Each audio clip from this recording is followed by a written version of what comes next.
मी एकदा दादांना गमतीने म्हणालो की दादा तुम्ही रिअल स्टार तर होताच पण आजकाल रील स्टार देखील तुम्ही झालात, कारण इतक्या रील तुमच्या आजकाल पाहायला मिळतात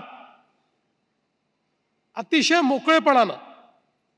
दादा सगळ्यांशी व्यवहार करायचे आणि खरं तर मी असं म्हणेन की ज्यावेळी त्यांचं व्यक्तिमत्व, त्यांचं नेतृत्व एका वेगळ्या क्षितिजाकडे चाललं होतं.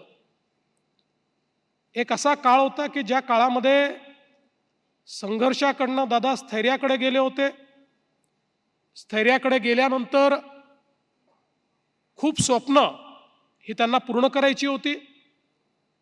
त्या दिशेनं पूर्ण दृढतेनं ते चालले होते आणि निश्चितपणे त्यांचं नेतृत्व एका वेगळ्या क्षितिजावर जात असताना अचानक आपल्यातनं त्यांचं निघून जाणं हे खरोखर अत्यंत वेदनादायी आहे, अत्यंत दुःखदायी आहे आणि विश्वास न बसण्यासारखा आहे. खरं म्हणजे निश्चितपणे सुनेत्राताई असतील, पार्थ आणि जय असतील, पवार कुटुंब असेल, यांच्यावर तर हा आघात आहेच. पण दादांनी ज्यांना आधार दिला असे अनेक नेते आहेत की ज्यांना आज पोरकं झाल्यासारखं वाटतं. असे अनेक कार्यकर्ते आहेत की ज्यांना नेमकं कोणाकडे जावं असा प्रश्न या ठिकाणी उद्भवतो.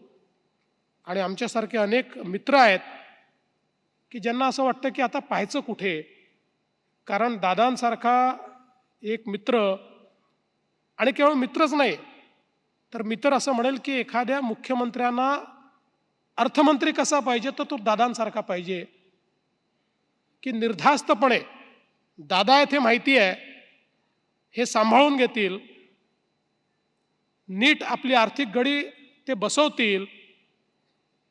अशा पद्धतीनं एक मनामध्ये ठाम विश्वास असताना, आणि खरं म्हणजे दादांनी तर यावर्षी आणि पुढच्या वर्षी अर्थसंकल्प मांडल्यानंतर एक नवीन रेकॉर्ड या महाराष्ट्रामध्ये तयार केला असता. अशा परिस्थितीमध्ये दुर्दैवाने आता तो अर्थसंकल्प मला मांडावा लागतोय. पण मला असं वाटतं की जी आर्थिक शिस्त या महाराष्ट्राला दादांनी शिकवली त्या शिस्तीतच तो अर्थसंकल्प मांडण्याचा प्रयत्न हा मी करेन.